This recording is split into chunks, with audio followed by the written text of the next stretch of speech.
She broke up with him 3 months ago. So why is she still climbing his stairs, calling his name like nothing ever ended? This is a story about a breakup that one person simply refused to accept. And the night it finally went too far. For 3 years, they were the couple everyone assumed would last.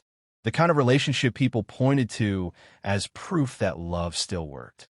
He'd have done anything for her. She felt the same, or so he believed. People drift, though, slowly, quietly, in ways you don't notice until the distance is already there. It started small, bickering over nothing, then arguing over everything. By the time it reached its breaking point, both of them had said things they never thought they'd say to each other. Cruel things, personal things, the kind of words that don't just end a fight, they end a relationship. And just like that, 3 years was over. He told himself people just grow apart, that this was simply how some love stories end. But knowing that didn't make the silence any easier. He spent the first few weeks fighting the urge to call her, to text her, to undo what felt impossible to undo. For 2 months, he barely functioned. Weight gained, color drained from his face, motivation gone completely. Then, slowly, he clawed his way back. Gym, better food, friends again.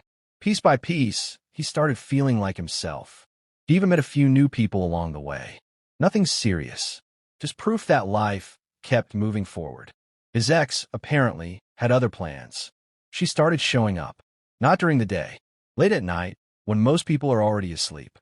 Sometimes she'd knock. Sometimes she'd just stand outside his door for hours, silent, waiting. When she did speak, it was like the breakup had never happened at all. Why hadn't he texted her back? Didn't he want to sleep over like old times? Didn't he still love her? Every time, he'd remind her gently, then firmly, that they weren't together anymore. Every time, her mood would shift. Anger simmering just under the surface, never quite boiling over, but never fully going away either. He wasn't scared of her, not yet. Just exhausted. Frustrated that the breakup she herself had started seemed to mean nothing to her now. Then one morning, walking downstairs for breakfast, he found her asleep on his couch. No broken door, no shattered window, no sign of how she'd gotten inside. She stretched, yawned, and smiled at him, like waking up uninvited in someone else's home was the most normal thing in the world. When he told her to leave, something in her snapped completely. Her face twisted with rage. Furniture got knocked over. She screamed, cursed, spiraled into something that didn't even look like the woman he used to love. He threatened to call the police, and that finally pushed her out the door, slamming it behind her hard enough to rattle the frame. After that night, he checked every lock obsessively. Doors, windows, even his own bedroom door, something he'd never bothered locking before. One day passed without her. Then 2, then 3.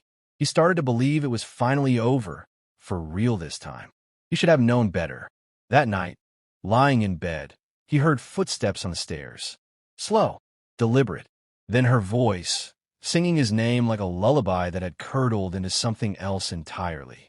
Soft at first, almost playful, but with every step closer, it changed.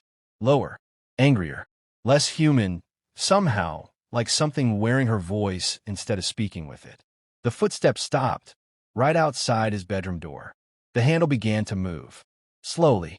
Testing. Open the door, sweetie, she said. I missed you, my sweet boy.